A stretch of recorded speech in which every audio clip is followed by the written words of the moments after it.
Good evening. Welcome to the show. First tonight, to bombshell claims that Network 7 funded a lavish lifestyle for Bruce Lehrmann of fancy dinners, golf, $10,000 worth of massages, and even a per diem payment that was used on illicit drugs and prostitutes at a Sydney brothel. All in a bid to woo the former Liberal staffer to sit down for an exclusive interview. This evening, 10 News revealed these untested claims in the affidavit of former 7 producer Taylor Auerbach, which is to be tendered in court.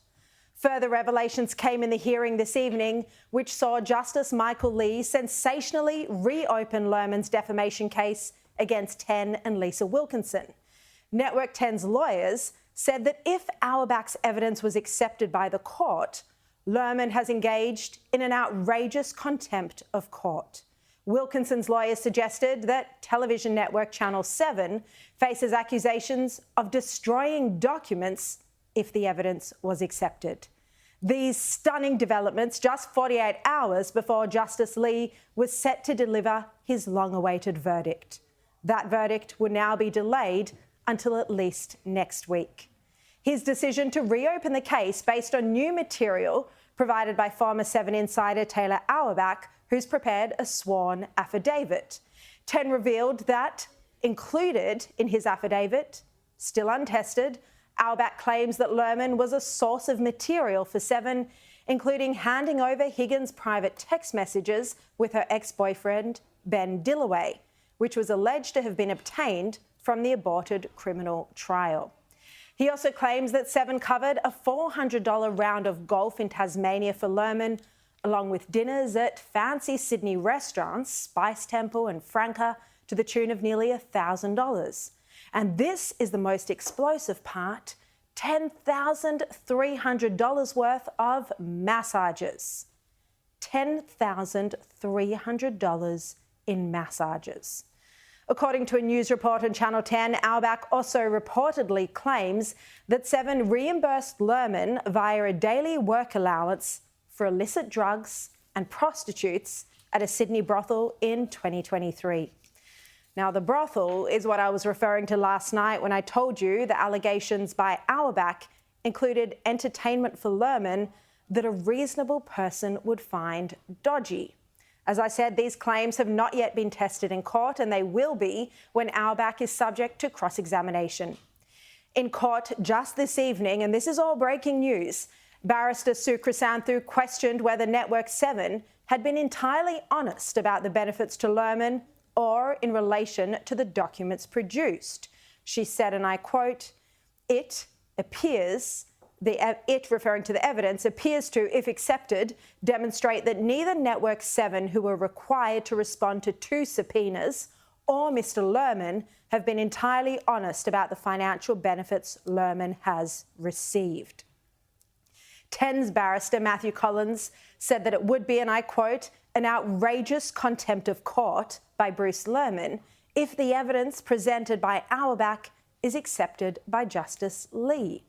Collins also suggested in court that the Spotlight interview was a calculated attempt by Lehrmann to put pressure on witnesses. Both Lehrmann and 7 produced no correspondence in response to multiple subpoenas being issued to both parties. Lehrmann and 7 will face scrutiny over the extent of benefits and payments provided to Lehrmann in exchange for his exclusive interview last June. Chrysanthu also said that on the untested evidence in Auerbach's affidavit, there was a direction given by 7 for documents to be destroyed. 7 will have to address 2 issues: whether or not it complied with the 2 subpoenas issued to it, or whether documents were destroyed prior to the subpoenas being issued. Justice Michael Lee said he felt it was in the public interest for all material related to the case to be in the public domain. He said sunlight was the best disinfectant.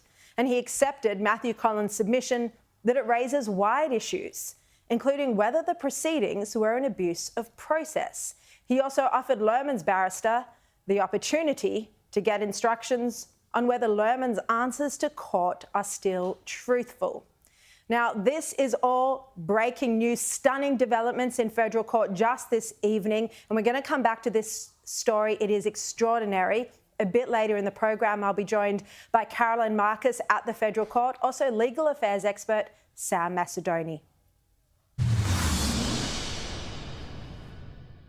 Now, also tonight on the show, Hollywood star Nate Buzz will join me live in studio. Don't miss that interview. Plus, we'll name the companies that spent millions of dollars trying to convince Australians to vote yes in The Voice. But first, more cracks are now appearing within the Albanese government after 3 Labor senators turned on their own party's immigration bill. The Australian today reported that Labor's Raf Ciccone, Jess Walsh and Tony Sheldon were part of a non-partisan committee that tabled a list of concerns about these rushed laws just last week. The Prime Minister Anthony Albanese today downplayed this internal pushback.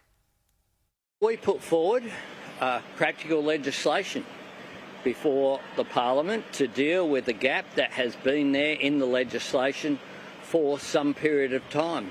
And I'm surprised, frankly, by the coalition and their response. I note that there's been no criticism of substance. OK, let's bring in now Sky News host Steve Price and former Speaker of the House, Bronwyn Bishop. Welcome to you both. Great to see you, Bronwyn. Thank you. Look, Steve, what does this mean for Labor that we are now seeing public reports that at least 3, we don't know the extent of the discontent, but at least 3 Labor senators don't agree with the Prime Minister's own legislation? I think what it shows us, Sharri, is that they're going to tear themselves apart over this legislation. I mean, can you imagine, if this was passed and if it gets through the Senate, you're going to have the situation where Giles, the minister, can actually ban a complete country from entering Australia. Imagine what the left of the Labor Party are going to do when Iran or Iraq or another country is completely banned from coming to this country. They're just going to go spare. And that's why you're seeing this pushback from these 3. And there'll be others within Labor who are also saying, we can't go through with this, we just can't do it. And the timing's going to be fascinating because if they don't recall Parliament, the High Court decision could come down before Parliament comes back. And of course, in that situation, depending on which way it goes, we could have a whole lot of other unsavoury characters released into the community. So Labor has really backed itself into a corner here, and I'm not surprised they're getting pushback from their own senators.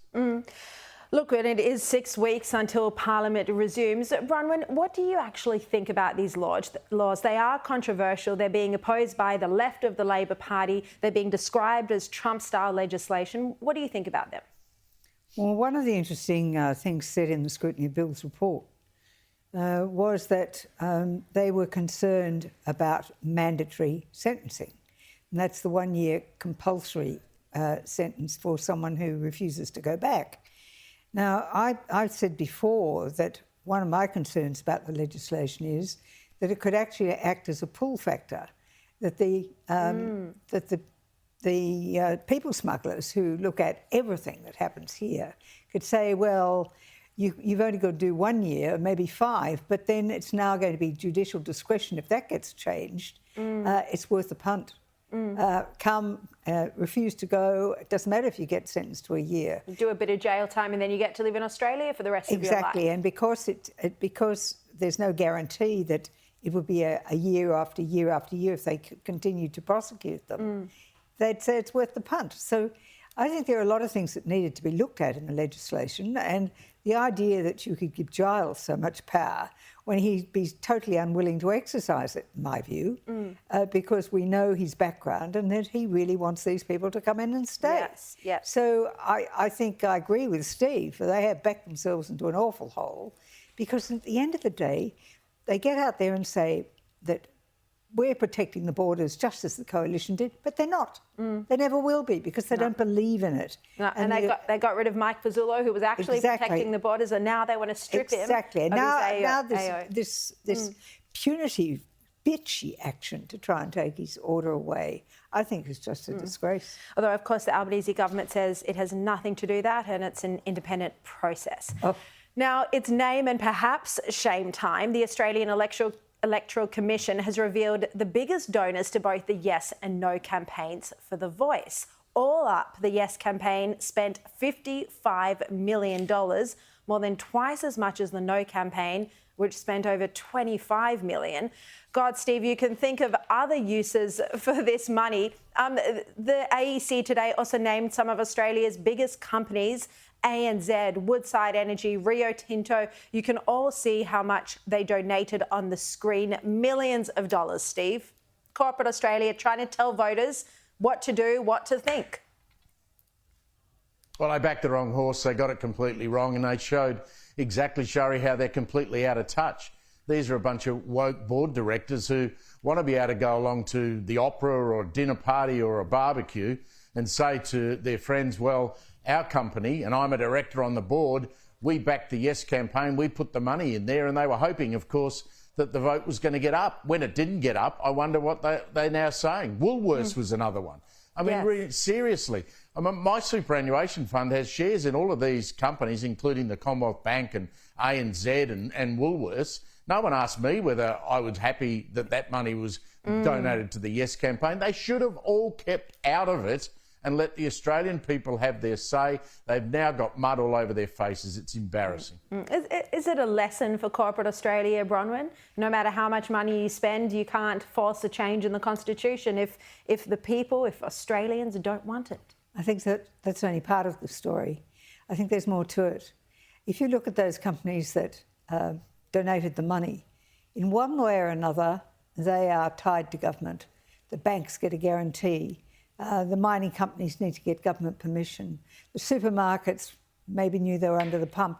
All those people were, in my view, acting like lickspittles to the government and thinking it'd be good for them.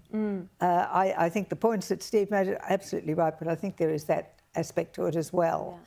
And they'll just write it off. Yeah. They won't care. And we will never forget the press conference Anthony Albanese and the former Qantas boss Alan Joyce held, of course, didn't end well for Alan. Now, radical Islamic preacher Abu Asaid is finally being investigated by police after giving yet another disturbing hate-filled sermon last Friday. The Daily Telegraph has published his comments. Here they are. If you attack Allah, if you attack our Prophet, our religion, and our fellow brothers and sisters, and if you attack our lands, then you are going to be met with men who love death more than you love life. Islam is not a passive religion. Yes, we are peaceful. Yes, we want good for people. Yes, we want people to enter paradise. Yes, we as Muslims are very just and patient. But there is a limit.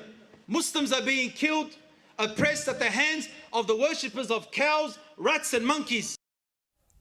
I mean, this is yet another police investigation. But, Steve, we have seen so many investigations into these hate preachers, but nothing's ever done to stop the hate speech. Well, do we not have hate speech laws in this country that bloke just broke? I mean, how can you stand up there and speak to a congregation and make the threat, and it was a threat, that you're going to meet people who love death if you support Jews? I mean, what more evidence do the police need? Are they fearful of going after some of these preachers, that the backlash on them is going to be a problem? I mean, the New South Wales police, and it's not just New South Wales, I'm sure there are speeches like this being made in mosques in other parts of the country. The police need to move in and, I mean, I don't know when this bloke came here, but why would we want him in this country? Why wouldn't he be on the first plane out of the joint? I mean, it's just absolutely hateful and horrible, and I just can't believe that they get away with it. Yeah, I agree, Bronwyn. I mean, I think, you know, we all support freedom of speech. People can have whatever views they want, but there are laws against hate speech. These laws are being broken on a daily basis, but nothing's done. Well, that's because there's no leadership. You see in New South Wales the Premier, Mr Minns, saying there's no place for this, and the Attorney-General says there's no place for this. They do nothing. And you've got the Police Minister who really should be moved.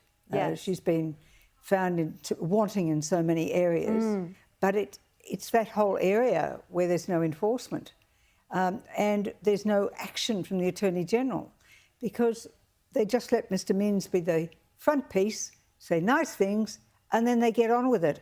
Basically, it's because they have a large number of Muslim followers in those Labor electorates, and they're pandering to it. And it's as simple as that.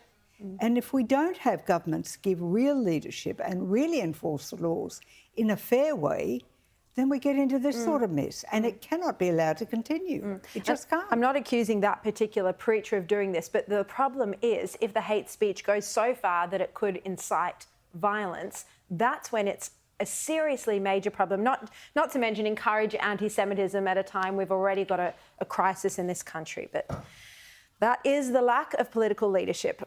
Steve Price, Bronwyn Bishop, thank you both so much for joining me.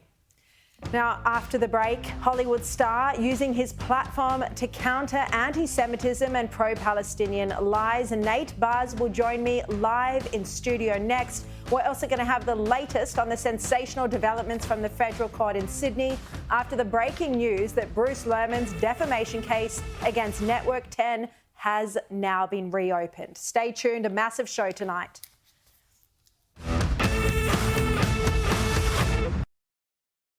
Welcome back. Well, still coming up, we're going to cross live to the federal court for those sensational developments as the Bruce Lehrmann case against 10 has been reopened. But now joining me live in studio tonight is Hollywood actor Nathaniel Buzolic, better known as Nate Buzz.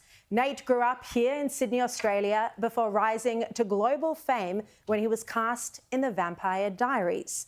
He uses his massive platform with millions of followers to not only fight anti-Semitism, but to stand up for Israel and its right to exist. He takes on the haters, and it's come at a massive cost to his own personal security and that of his family. And Nate joins me now. Thank you so much for your time tonight. Look, for people who don't know your story, you were in Hollywood living the dream. What made you in effect, moved to Tel Aviv in Israel in the past few months since the war broke out and take on this cause of standing up for the Jewish homeland? Yeah, thanks for having me on the show.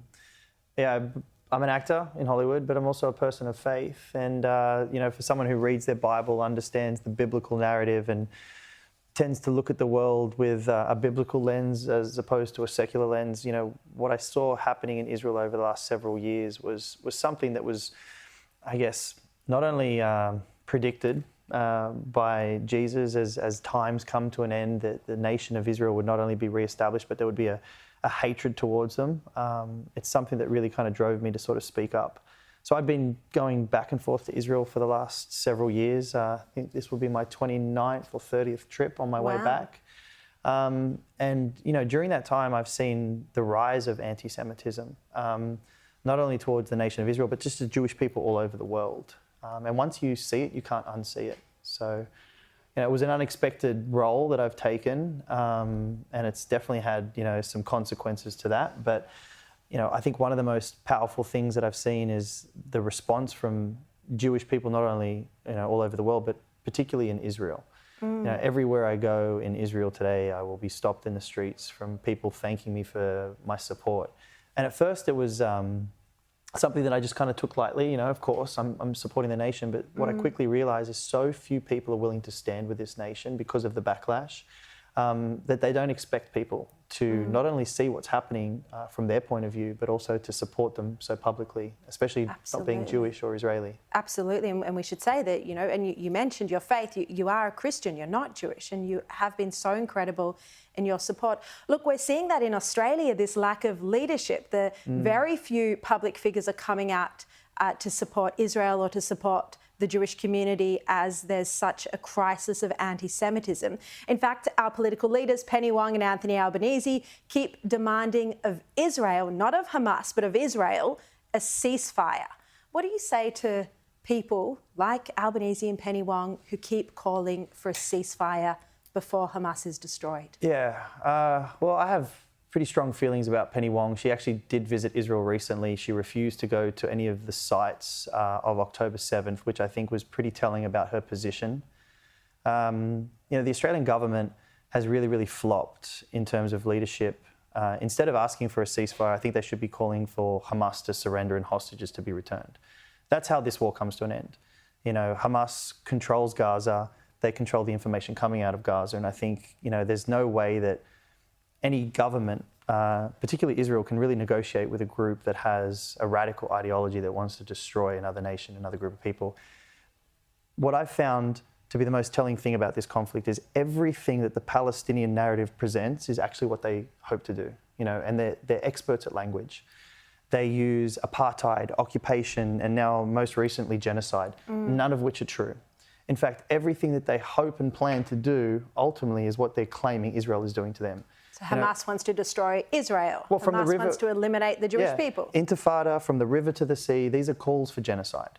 And so often, you know, the advantage that the Palestinian narrative has is people in Australia, and especially people in the West, are so uneducated about what's really gone on for the last 76 years since the establishment of Israel.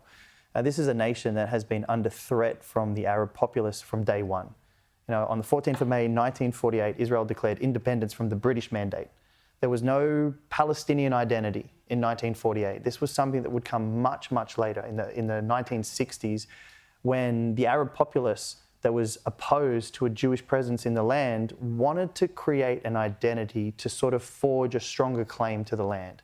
So this is all very, very much late into what Israel was already doing. And, you know, for the Jewish people, I think one thing that often gets forgotten is this is their ancestral homeland. And we live in a country today where the Australian government, particularly this government, is constantly identifying and acknowledging the ancestral Indigenous people of this land, and yet refusing to identify the ancestral Indigenous people of the land of Israel, which is the Jewish people. Such a good point. Look, just today in Israel, a law was passed by the Knesset, the Israeli parliament, allowing or giving it the powers to shut down foreign media organisations. This has widely been reported that it's targeted at Al Jazeera. Can you tell us some of the problems with Al Jazeera and how it's been operating? This is one of the best decisions that Israel made. You know, we're living in a time where, you know, and even in the Arab world, Al Jazeera is not necessarily known as a news network, but as a news creation. They create the news, and there's two perfect examples of that, one recently and one at the beginning of the war. It was largely reported that Israel struck a hospital with rocket fire early on in the war. That was proven to be false. It was proven to be from an Islamic Jihad rocket, and the numbers and figures that were given by mainstream media of 500 people being killed was all false. Now, It was only 50 people in a car park, and then the hospital was still standing. Most recently, Al Jazeera made claims that the IDF were raping women in Al Shifa hospital. This also turned out to be a lie. Al Jazeera still published the story and then quietly took it down.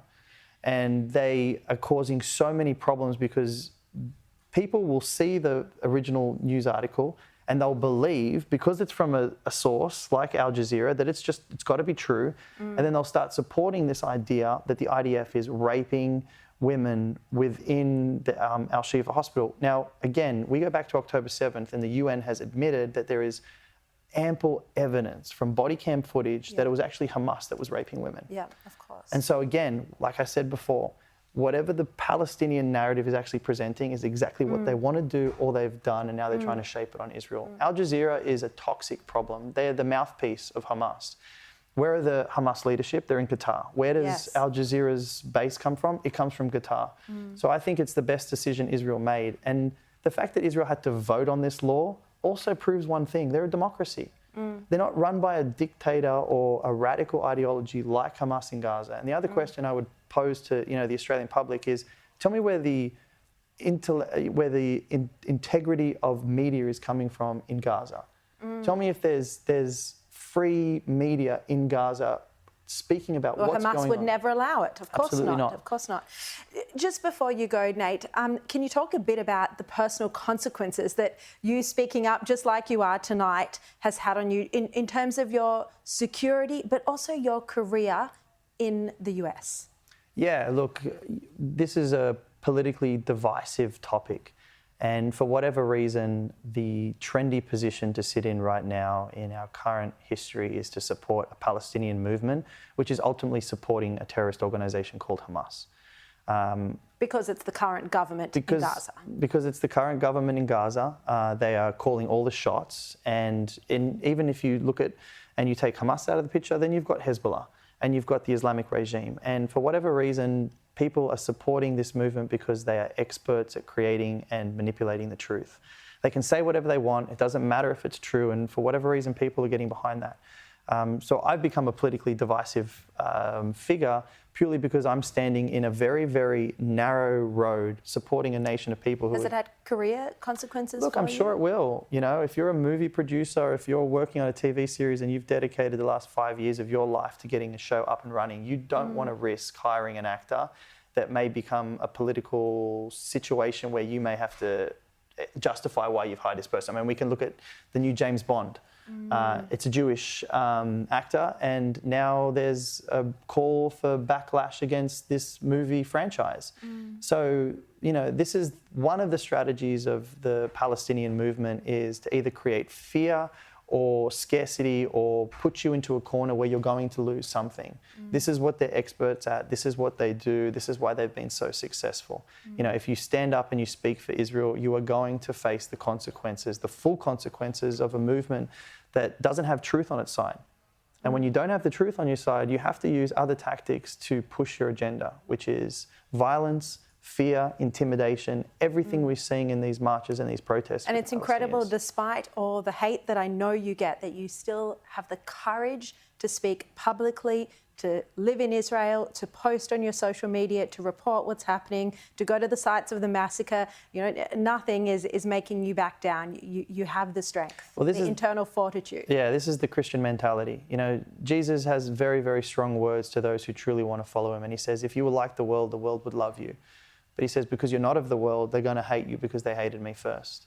You know, the Christian road is the narrow path. It's the road that people don't want to walk because there are consequences to it. But you walk that road because you believe in what it is, and you believe in the idea that love is more powerful. And my love for the nation of Israel is far more important to me than my fear of what Palestinians could or might want to do to me.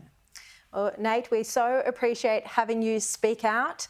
It's been such a breath of fresh air to have someone so strong with such a big following who's not Jewish fight this anti-Semitism. And thank you so much for coming in here tonight and for doing this interview. Really appreciate your time and your courage. You're welcome. Thank you.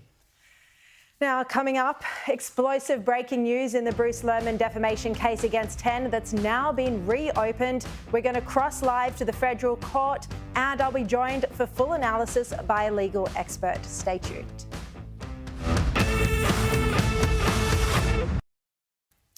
Well, in breaking news just this evening, a judge has sensationally reopened the Bruce Lehrmann defamation trial after 10 successfully argued that new evidence should be admitted.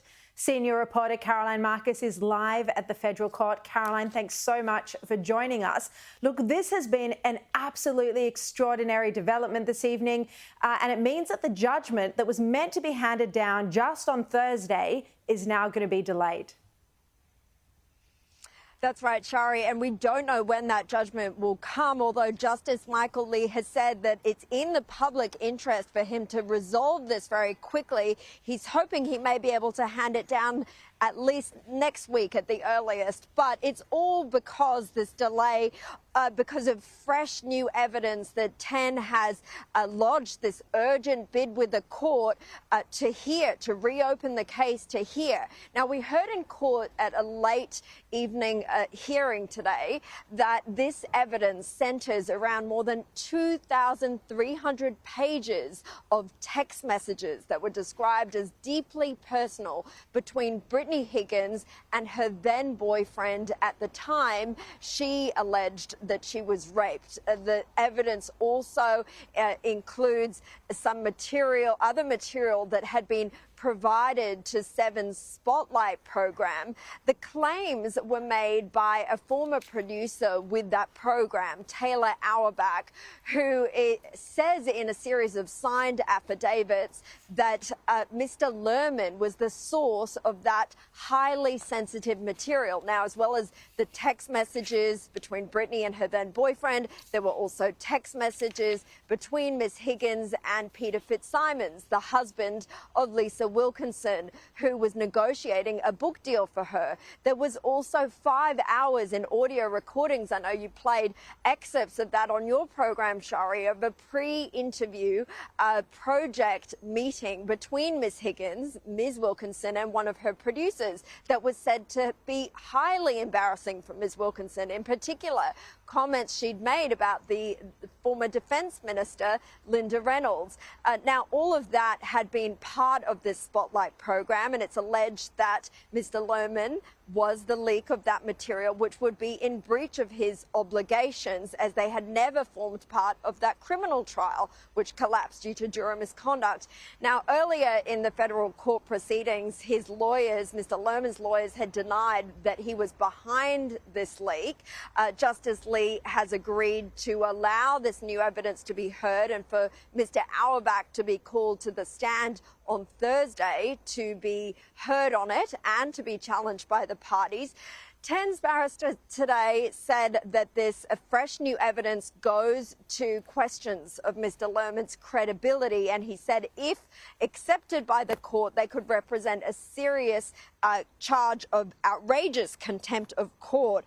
He said it can only be calculated to put pressure on witnesses and parties. It is the definition of abuse of process. Now, we should make clear, Sharri, that these claims are, of course, untested as yet, and Mr. Lehrmann has previously denied them through his lawyers in the court.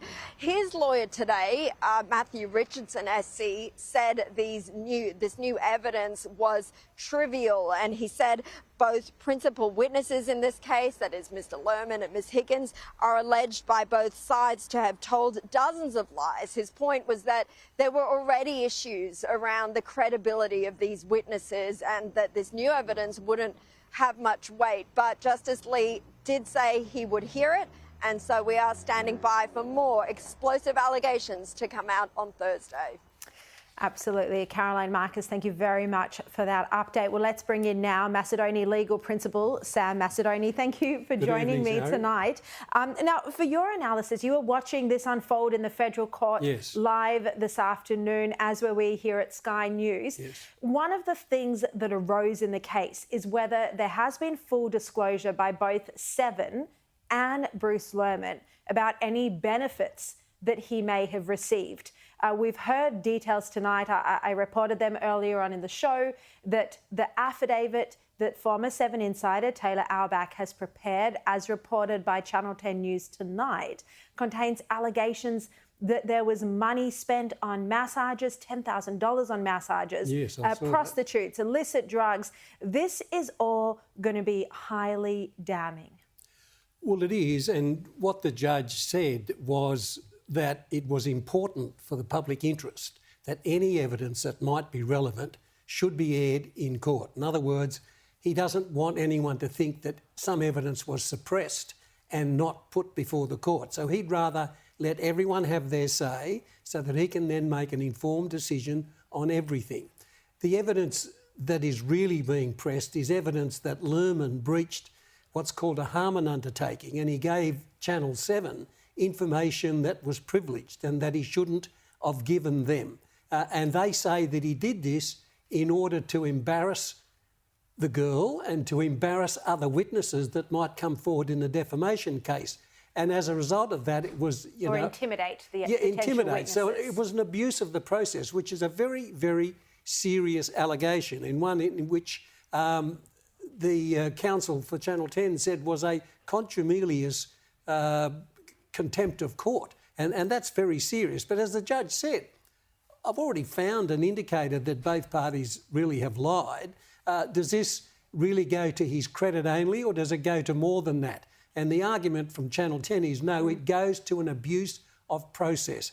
That means that this is very serious and something that would discredit him entirely in these proceedings. And even if you found in his favour, because of this evidence, you would give him no damages. Yeah, well, that's the allegation, of course. Of course, these claims are untested, and Bruce Lehrmann's barrister, Matthew Richardson, has indicated that he is going to be cross-examining Taylor Auerbach, and looks like he's going to be trying to obtain via subpoena his HR records and other things that might go to his mental health. So, Exactly. so that's going to be another whole saga that will play out as well. Well, His Honour thought that they could deal with it tomorrow, but Richardson made it quite clear that it's not going to finish tomorrow because he is going to need to cross-examine Hallbach about all sorts of things. He's going to have to subpoena evidence of his medical records and mental health. He's going to also have to subpoena Channel 7 about other matters,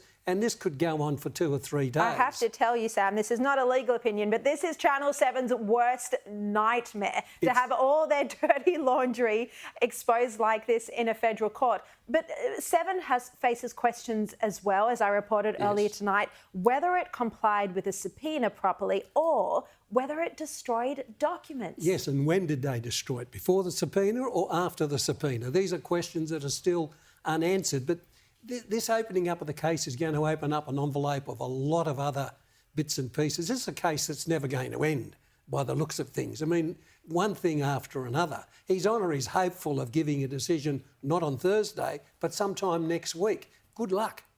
Good luck, because it all depends on what comes out in the evidence, how the cross-examination goes and what other areas are opened up. I mean, if he's going to indicate that you can't suppress evidence, he's going to allow every bit of evidence in, and it could go on forever. It's also fascinating how this all came about. Taylor Auerbach, got, I suppose, caught up in the story about the New South Wales Police Minister putting pressure or suggesting a name to the New South Wales Police Commissioner for her new media advisor. That individual, Steve Jackson, is said to have a rocky relationship with Taylor Auerbach, and in all the media reporting that came out of it, Taylor Auerbach contacted Sue Chrysanthu wanting to hire her as his defamation lawyer. Yes. She passed him onto a solicitor she often works with, Rebecca Giles. Giles looked at the material and said, well, this is actually relevant to the defamation case, and told 10 that there is information that would be pertinent for them. Well, this is exactly right. I mean, Auerbach is going around sort of trying to justify his own existence. And, I mean, the allegations against him are quite serious anyway, and that's why Channel 7 got rid of him. I mean, although I just have to say he denies that he was, terminated at all. I agree with 7. that. He just has like denied Lehrmann that. denies that he's been in breach of any undertakings or anything like. Everyone's denying everything, and so good luck to His Honour Justice Lee in trying to find out where the truth lies. But in the end, I think, as he said, he's just about convinced that both sides of the party have lied in some respect, but it all comes down to whether, at the end of the day, whether he is satisfied that this rape took place, or whether public interest is such that it should have been brought out into the public. A lot of issues to consider. Yeah, His really latest ones all untested, and we will see Taylor being cross-examined. Sam Macedoni, thank you very much Pleasure, for your Sharri. analysis. Now, after the break, Albanese reiterates fresh calls for a ceasefire in Israel and Gaza after the death of an Australian aid worker. We'll have those details with Nick Cater and Caleb Bond coming up.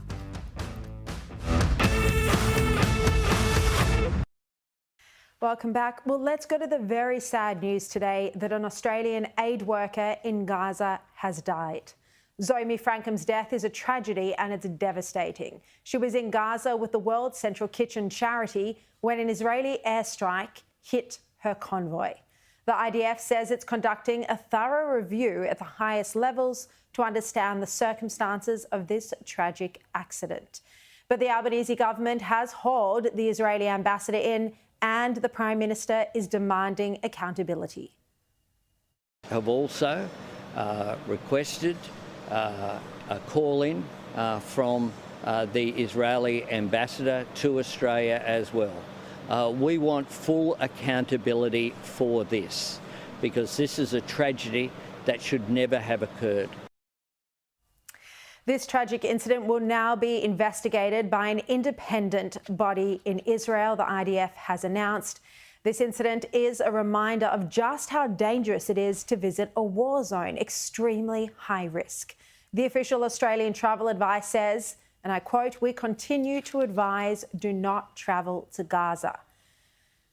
But bizarrely, not one minister reminded the Australian population of this travel warning today, despite the fact we've seen 1,000-strong protests with many students and teenagers taking part. Joining me now is Sky News host Caleb Bond and Menzies Research Centre's Nick Cater. Welcome to you both. Caleb, very sad news today. A young Australian woman just trying to deliver food to Palestinians in need and was killed doing her job by an Israeli airstrike. Indeed, it is a tragedy, but I think the calls for a ceasefire are misguided at best. I mean, look, we all know that if you were to have a ceasefire now, the only people that would advantage is Hamas. No one wants to see what happened today. No one wants to see a continuation of this war. No one wants to see any more deaths. But when you are dealing with a terrorist organisation, which is what Hamas is, to give them any kind of concession, which of course a ceasefire would be, is to give them an upper hand. We would have to be naive to think that you might not see a repeat of October the 7th, and to allow Hamas to continue to reign in Gaza would be a travesty. I understand where the sentiment comes from, but it is impractical, and if you actually want to stop the reign of terror, impossible.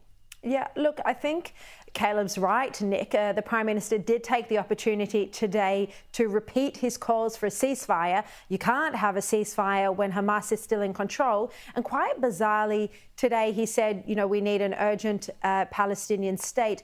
Well, again, you can't have a two-state solution when one of those states is controlled by Hamas, which wants Israel to be destroyed, which only wants one state. You need both states to agree to a two-state solution. That's right. I mean, you can't go past, first of all, the human tragedy in this story, Sharri, an Australian woman who's been killed doing something that was very brave and courageous, and we salute her and we pass our commiserations on to her family. We ask that we hope that they'll be strengthened at this time by her courage.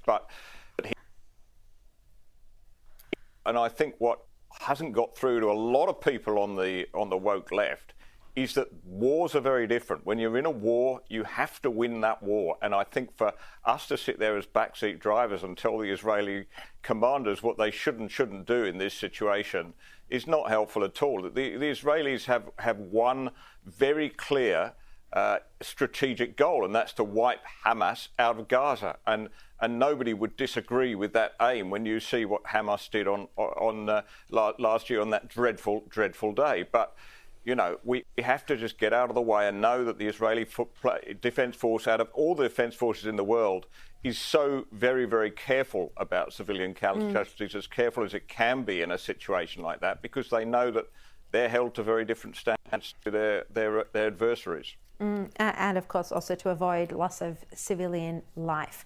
Now, Greg Combet, the former Labor Climate Change Minister, also the chairman of the government's Future Fund, has come out and admitted that Australia will need to invest billions more to reach net zero emissions by 2050. Here he was. Hundreds of billions of dollars in investment will be needed to achieve net zero. And the fact is, neither government funding nor private capital alone can meet that challenge. I would argue that a 43% emissions reduction target by 2030, only 5.5 years away, is actually pretty ambitious in an emissions-intensive economy like ours. Caleb, what did you make of these comments today? Well, he's not wrong, which is the scariest part, right? I mean, look, it's about time we put a bullet in this whole net zero stuff. I and others often refer to it as the green dream, and anyone who's ever worked with animals will know that the green dream is what you give an animal when you put it down. Well, it's time to administer the green dream to the whole net zero business, because it's just simply impossible. Basically, everyone in the energy sector acknowledges that. Kerry Schott director of AGL, who's been in the energy sector for a long time, says that there's no way they'll reach the renewable targets they need to hit by 2030, which is 82%. The boss of AGL has said they're going as fast as they can and they still won't be able to do it. The number of electric cars by 2030 is predicted to be 27%, which is well below the 89% the federal government predicted before the federal election, or then the opposition predicted, which of course bolstered all of their targets for net zero. It ain't going to happen. Admit you got it wrong and move on. No, absolutely.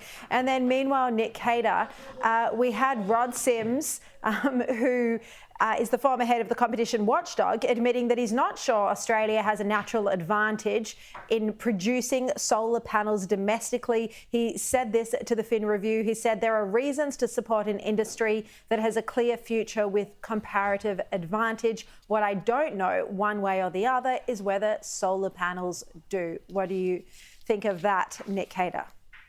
Well, he's spot on, isn't he? You have to go on those things where you have a competitive advantage, and in our case, it's digging stuff out of the ground and farming projects largely, but other things as well. That we're never going to be able to compete with the Chinese in this game. We've allowed them to dominate the market in solar panels. 90% of the world's solar panels come out of there, and there's a good reason why 40% of them come out of Xinjiang province, and that's because they've got very cheap energy. Thanks to coal. They've got 230 coal-fired power stations in Xinjiang, turning out cheap electricity. And sadly and tragically, they've got easy access to cheap labour. And what I'm talking about here is the Uyghurs who are held in detention camps, in forced labour camps, forced to work often in dirty conditions. That's how these things are made.